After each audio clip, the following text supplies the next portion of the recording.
the use of income in the general fund is a product of painstaking legislations passed in previous Congresses, fully debated by our illustrious predecessors in the four corners of this legislative hall.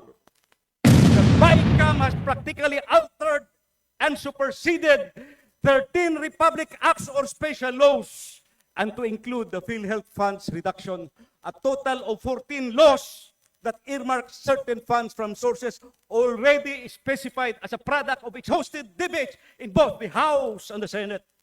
As a former chairman of the House Committee on Appropriations, it hurts me when I heard these highly repeated comments branding the 2025 national budget as the most corrupt budget ever passed in the history of Philippine Congress. I urge my colleagues, let us not allow short-term expediency or political calculations to compromise the hard-won health rights of our people. For the sake of every Filipino in need, for our duty to the Constitution, for the future of our children and our children's children, I respectfully appeal, let us act now to correct this injustice. Today we face a test whether we uphold these laws in the spirit in which they were crafted and the welfare of the Filipino nation.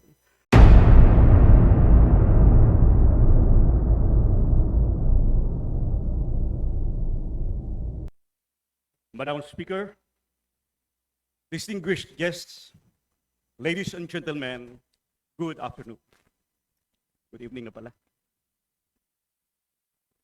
I rise to avail of the privileged hour to address a matter of profound importance, one that affects us as members of Congress, our constituents, and most especially the future generations of Filipinos who will inherit the consequences of our decisions today.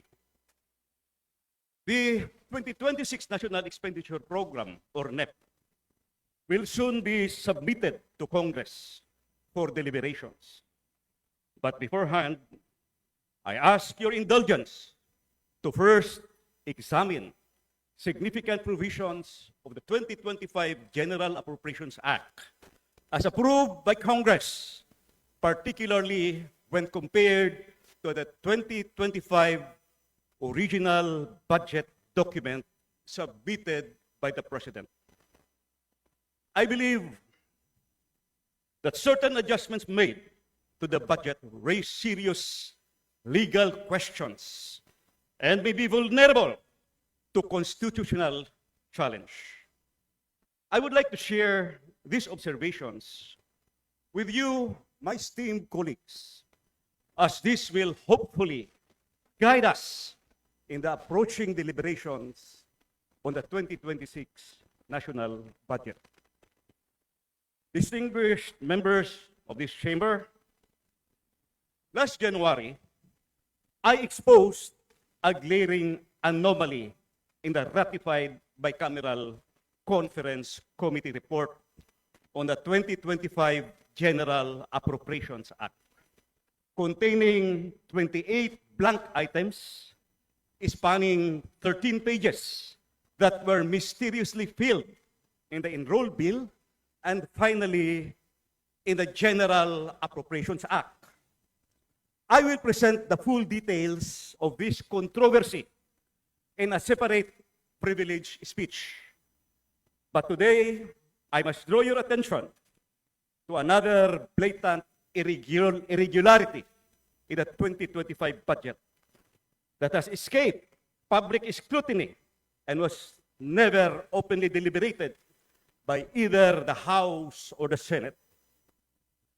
I refer specifically to the automatic appropriations, which by their nature no longer require legislative enactment. My concern centers on the use of income in the general fund and the special accounts in the general fund. We are aware that the proposed 2025 National Expenditure Program, as proposed by the President to Congress way back in July 29, 2024, amounts to 6.352 trillion, which is sourced from program new appropriations of 4.247 trillion and automatic appropriations of 2.105 trillion. Can we request this slide projection? Wala bang PowerPoint? I think I have a PowerPoint. But kung wala, ihabol na lang. In addition, the President also proposed the amount of 158.67 billion in unprogrammed appropriations as a standby authority to be released only when, number one, when revenue collections in any one of the identified non-tax revenue sources exceeds target as reflected in the budget of expenditures and sources of financing, or BASF. Number two, when new revenues from new tax and non-tax sources are collected, which are not part of or not included in the original revenue sources reflected in the BASF. Or three, approved loans for foreign assisted projects. In summary, the expenditure program of 6.352 trillion can be presented in a more detailed manner, taking into consideration the program and unprogrammed new appropriations and components of the automatic appropriations. Wala pa rin project point, PowerPoint, so kung wala pa rin, let me proceed.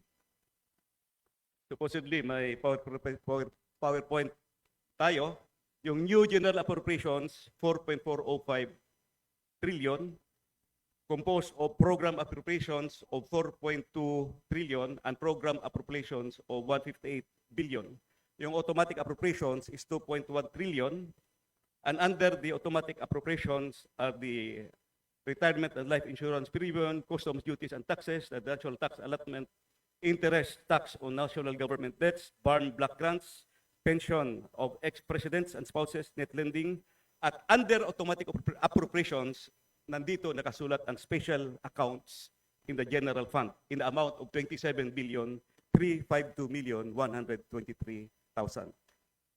Again, the unprogrammed appropriations of 158 million, billion, yung submitted ng Presidente. Again, for a total expenditure program of 6.352 trillion.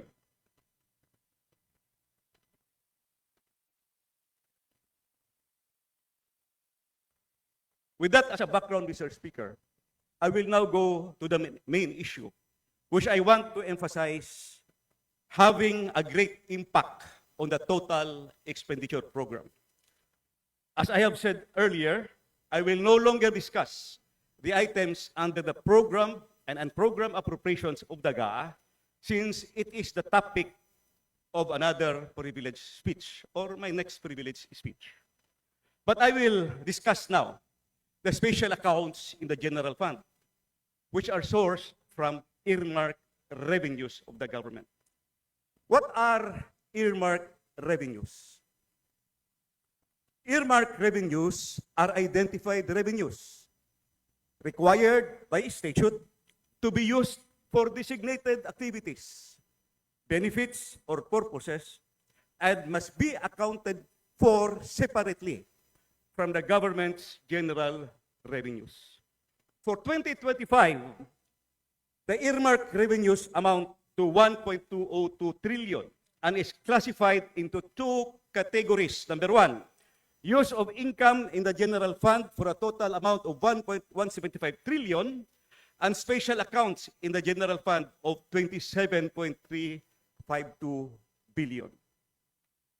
To differentiate the two categories, the use of income in the general fund refers to revenues that accrue to the general fund, which by virtue of statutes or enabling laws authorize agencies to use part of the income of the general fund for a specific program or project which are generally included in the program portion of the General Appropriations Act, except when it is specifically provided by law that it is automatically appropriated, like the case, the National Tax Allotment and the BARM Block Grant. On the other hand,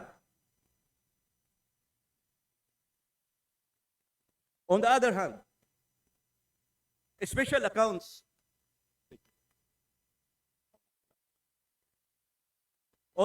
special accounts in the general fund, as mentioned earlier, are funds whereby proceeds from specific revenue measures are earmarked by law for specific priority programs and projects and are automatically appropriated. The details of the earmarked revenues are shown in Table B.15 or B.15, specifically on pages 413 to 420 of the 2025 BESF or Budget of Expenditures and Sources of Financing. Supposedly summarized on the screen, so mahaba yan. On the use of income in the general fund, the amount of 1.175 trillion, while the special accounts in the general fund is the amount of 27.352 billion. How I wish we had the PowerPoint para madaling maintindihan. But let me continue. May I speak, Mr. Speaker, Madam Speaker, may I mention the legal basis or the enabling laws that authorizes the setting aside of portions of the general fund and proceeds of specific revenue measures to ensure the funding of the programs and projects being implemented by the recipient departments and agencies. As shown in Table B.15 of the 2025 BESF, dahil wala tayo dito, the Table B.15 of the BESF can be seen at the website of the DBM. Hanapin nyo lang yung BESF, makikita nyo doon, Table B.15. The earmarked revenues usually comes from collections of previous years at any specified period indicated in the enabling laws. Considering that these earmarked revenues are subjected to the annual programming of expenditures, some of the funds will accumulate huge balances at the end of the fiscal year. For purposes of my speech, I am showing only the earmarked revenues for 2025 and those with available balances as of December 31, 2023 as reflected in Table B.15 of the 2025 BESF. So, dahil wala tayong PowerPoint, I'll just refer you to the DBM website. Now, I will focus my discussion on the special accounts in the general fund. What are special accounts, again, in the general fund? As part of the budgetary process, special accounts in the general fund and all the other automatic appropriations do not require any annual legislative action by Congress. However, any amendment or upward amendment to these accounts may directly or indirectly increase the total expenditure program submitted by the President to Congress. This could potentially violate the constitutional limitation on the appropriation of funds. To summarize, the special accounts in the general fund refers to the funds whereby proceeds from specific revenue measures are earmarked by law for specific priority programs and projects and forms part of the National Expenditure Program submitted by the President to Congress. SAGF are presented in the NEP or in the GAA in the form of special provisions which explicitly provides for the amount of program expenditures over and above the regular new appropriations of an agency. If the amounts in the special provisions are increased by Congress, there is a corresponding increase over and above the total expenditure program as submitted by the President to Congress. Throughout my 15 years of service in this House, the items classified under automatic appropriations have remained absolutely intact. These appropriations have been consistently recognized and respected by the House Committee on Appropriations, the Senate counterpart, and both chambers of Congress as legally mandated expenditures that are explicitly protected by their enabling laws. these automatic appropriations must not be subjected to alteration or amendment as they constitute non-discretionary obligations established by law. Their statutory protection ensures that these funds remain outside the purview of the annual appropriations process, preserving the legislative intent and maintaining the fiscal stability these mechanisms were designed to provide.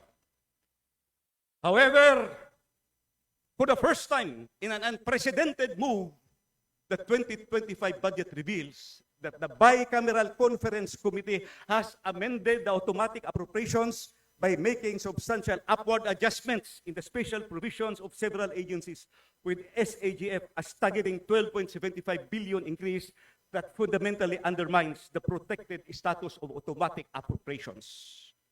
This extraordinary breach has inflated the President's original submission from 27.352 billion to an unprecedented 40.107 billion, a shocking 47% increase that directly contravenes the statutory mandate of these appropriations.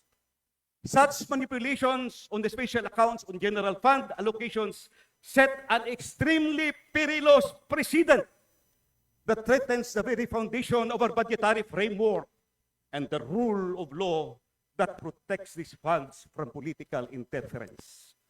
From the original proposal of 27.352 billion, the amount is raised to 40.107 billion.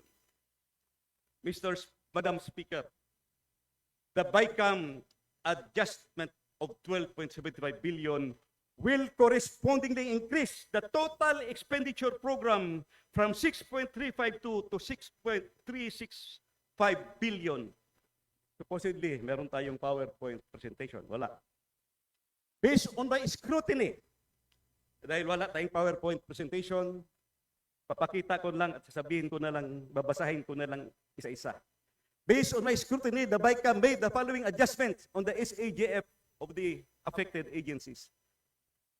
1, ACF, Agricultural Competitive Enhancement Fund, dinagdagan ng 274 billion. Remedies Fund, ACF dinagdagan ng 274 million. Remedies Fund dinagdagan ng 28 million. Competitiveness Enhancement Measures Fund dinagdagan ng 1 billion. Fisheries Management Fund dinagdagan ng 13 million. Rewards and Incentives Fund dinagdagan ng 3.6 billion. Spectrum User Charge dinagdagan ng 5 billion. Fire Code Income dinagdagan ng 2.5 billion. Land Registration Fees and Collection dinagdagan ng 37 million. Other executive offices of the Dangerous Drugs Board dinagdagan ng 20.95 million. National Endowment for Culture and the Arts dinagdagan ng 75 million. Philippine Space Agency dinagdagan ng 126 million. Yung Coconut Development Fund and Coconut Consumer Stabilization Fund dinagdagan ng 65 million. Total increase of 12 billion 754 million 670,000 sa automatic appropriation.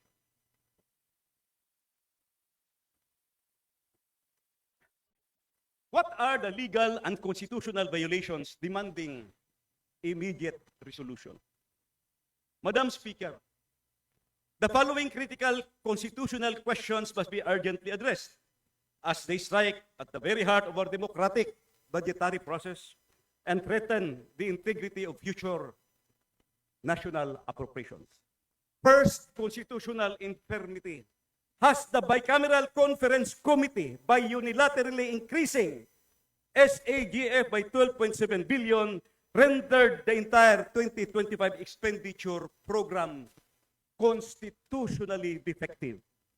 This unprecedented manipulation raises the specter of a fundamentally flawed budget that violates Article 6, Section 25, Paragraph 1 of the Constitution, which explicitly prohibits Congress from increasing the appropriations submitted by the President. Second, fundamental breach. The core constitutional question that demands immediate clarity. Does Congress, through the BICAM, possess any legal authority whatsoever to inflate SAGF amounts, special accounts in the general fund amounts, beyond the actual program expenditure supported by their earmarked sources or earmarked revenues. This appears to be a direct violation of the established principles that special accounts in the general fund are by their very nature limited to their earmarked revenues and cannot be arbitrarily expanded beyond their statutory limitations. These are not mere technicalities. They are fundamental breaches of our constitutional architecture that could render the entire budget process null and void. The gravity of these violations cannot be overstated, as they threaten to establish a dangerous precedent where future Congresses might feel emboldened to disregard constitutional constraint with impunity.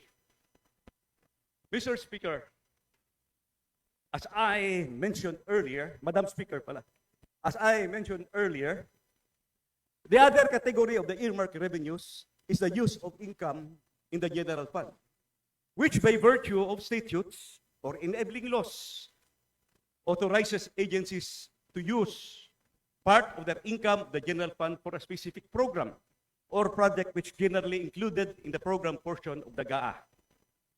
I want to bring to your attention that the BICAM amended the line item appropriation of the DPWH of the Special Road Fund, adjusting the net figure of 16.756 billion to 34.74 billion, or an increase of 17.992 billion.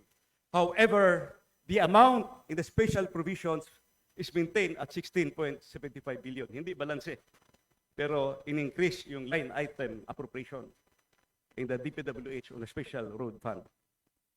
The Special Road Fund is constituted from amounts collected by virtue of Republic Act 8794 as amended by Republic Act 11239, abolishing the Road Board and providing for the disposition of the motor vehicles user charge, which shall be automatically credited to a special account in the General Fund of the National Treasury, constituted as a Special Road Fund, and shall be earmarked for the construction, upgrading, repair, and rehabilitation of roads and bridges, road drainage to be included in the Annual General Appropriations Act. It is explicit that Republic Act 11239. It is explicit that all monies collected under this act shall be remitted to the National Treasury under a special account in the General Fund credited to the amount to the Special Road Fund. For 2025, the proposed revenue from the motor vehicles user charge tax collections, only the amount of 16.75 billion is programmed for expenditure in the 2025 National Expenditure Program. The BICAM added 17.992 billion to the 16 billion, which was originally proposed in the NEP. But here's the problem. The 17.992 billion was not sourced from the available balance of the Special Road Fund, but from pooled sources of funds or cuts on realignments from other agencies. Pwede ba yun? Mr. Speaker, Madam Speaker, although the increase of 7.992 billion to the line item appropriation of the DPWH Special Road Fund will not increase the total expenditure program of the government, is it proper or legal to increase the Special Road Fund from funds coming from other sources in the GAA and not from earmarked revenues coming from the motor vehicles user charge?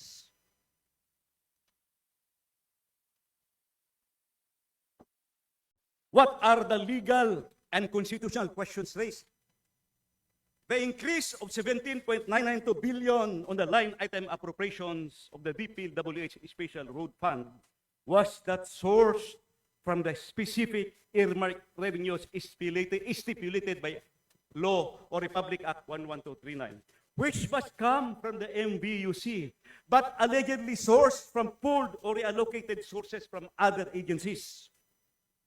The main legal and procedural concern is whether Congress, through the BICAM, can increase the amounts in the Special Road Fund beyond what is supported of program for expenditure from the earmarked revenues and whether such increase sourced from other fund sources violate the enabling laws and constitutional budget process. The main issue here is, can the special road fund be augmented from other sources of appropriations in the GAA? It is explicit in the law that the source of funds for the special road fund shall come from the MBUC tax collection, which shall be remitted to the Bureau of Treasury under a special account in the general fund appropriated in the GAA.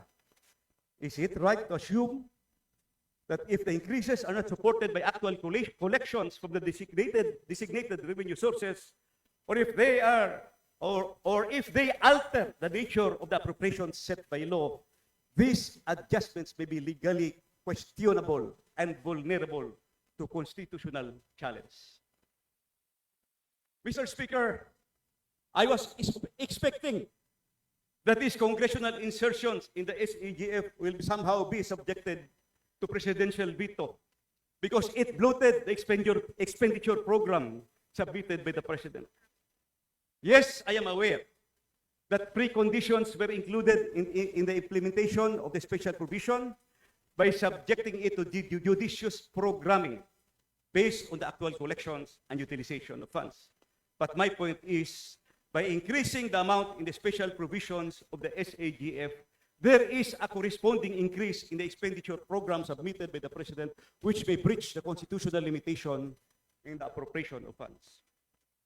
Of the numerous provisions on SAGF amended by Congress, only the special provisions of the Bureau of Customs on rewards and incentives was conditionally vetoed.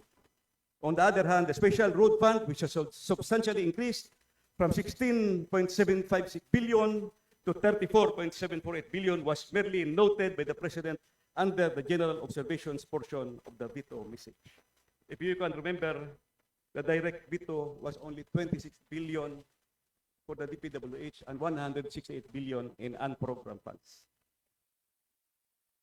Madam Speaker, I must now address a final matter that, while not technically classified under automatic appropriations, involve similarly protected earmarked funds, vital to our universal healthcare system. The syntax law explicitly mandates that portions of revenues from tobacco and sugar-sweetened beverages be earmarked for PhilHealth to fund healthcare services under Universal Healthcare Act.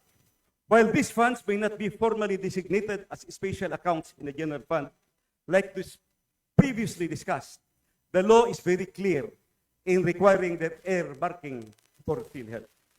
These earmarked funds, by their very nature, must be used exclusively for their statutorily designated purpose, healthcare delivery for the Filipino people.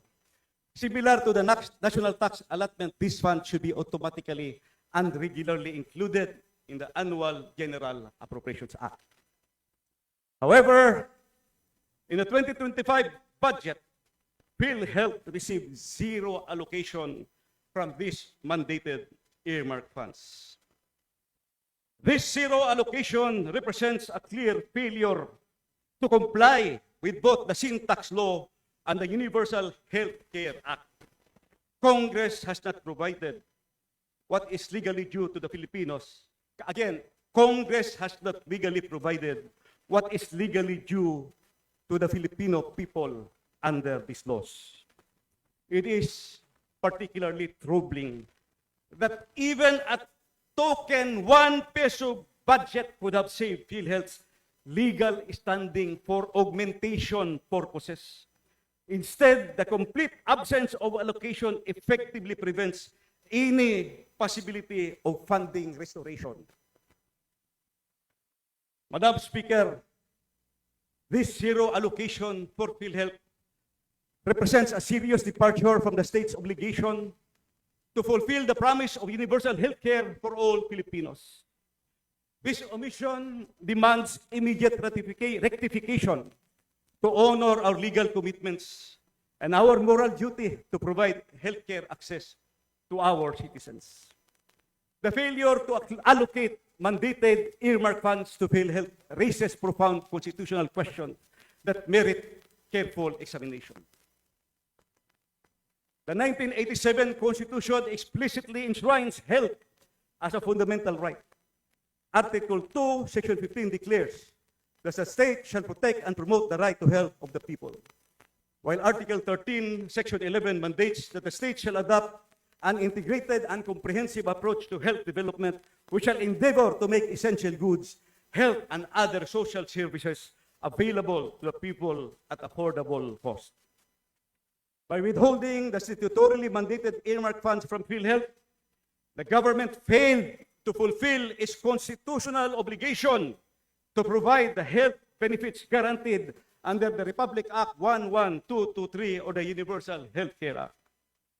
This law was specifically enacted to ensure that all Filipinos are guaranteed equitable access to quality and affordable health care, goods, and services, and protected against financial risk. Pending judicial review, these constitutional concerns are not merely academic. Multiple petitions have been filed before the Supreme Court, challenging both the zero budget allocation for PhilHealth and the related transfer for PhilHealth reserve funds. The resolution of these cases will have far-reaching implications for the implementation of the universal health care and the protection of Filipinos' constitutional right to health. Mr. Speaker, Madam Speaker, Mr. Speaker, yes, Mr. Speaker, as we await the Supreme Court's guidance on this critical matter, we must recognize that the stakes could not be higher: the health, the well-being of every Filipino. Mr. Speaker, my dear colleagues, my dear Filipino countrymen watching this on live coverage, I rise today with a resolute heart to speak on our national budget, not as a ledger of pesos and centavos, but as a living promise we make to every Filipino who trusts government will safeguard their health, their dignity, and their hope. The numbers we debate are in truth the measure of our compassion, our dignity, our will, and the test of our constitutional duty. These items under the automatic appropriations, particularly the special accounts in the general fund and the use of income in the general fund, is a product of painstaking legislations passed in previous Congresses, fully debated by our illustrious predecessors in the four corners of this legislative hall. The BICAM has practically altered and superseded 13 Republic Acts or special laws, and to include the PhilHealth funds reduction, a total of 14 laws that earmark certain funds from sources already specified as a product of exhaustive debates in both the House and the Senate. The 14 special laws specified under the automatic appropriations, particularly special accounts in the general funds and the utilization of income under the general fund that were altered and superseded by the GAA 2025 are as follows. Number one, RA 11239 or the Special Road Fund. This act amended RA 8794 or the Motor Vehicles User Charge. Number two, RA 8718, RA 9496, and RA 10848 or the Agricultural Competitiveness Fund, ASEP. Number three, RA 8800, 8800, Remedies Fund or the Safeguard Measures Act.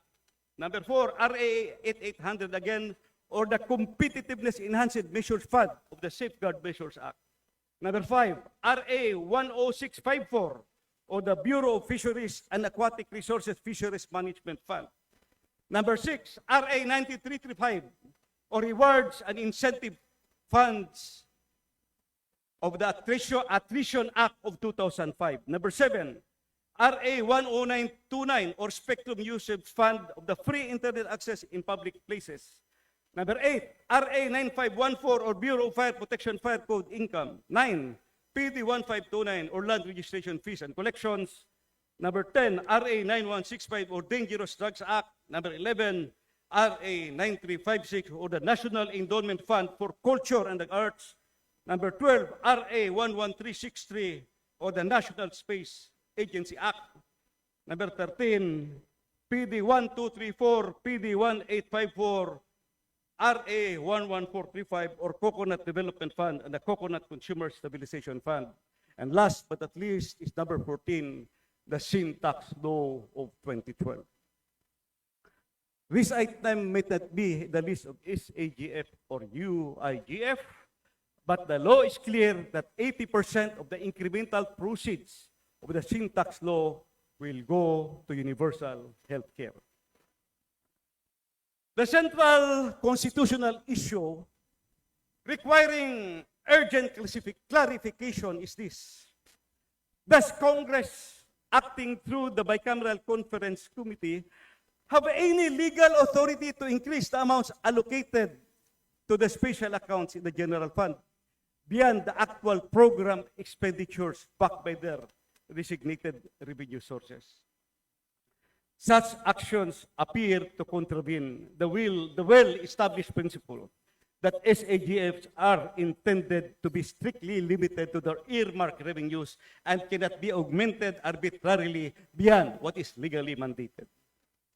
This is far from a procedural technicality. It strikes at the very core of our constitutional framework.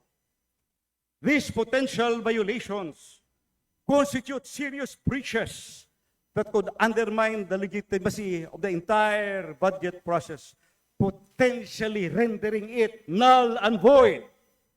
The implications are profound, as such precedents risk empowering future legislatures to disregard constitutional fiscal constraints with impunity. The Constitution vests in Congress the power of the purse, but more crucially, it requires us to exercise this power with faithfulness to existing statutes.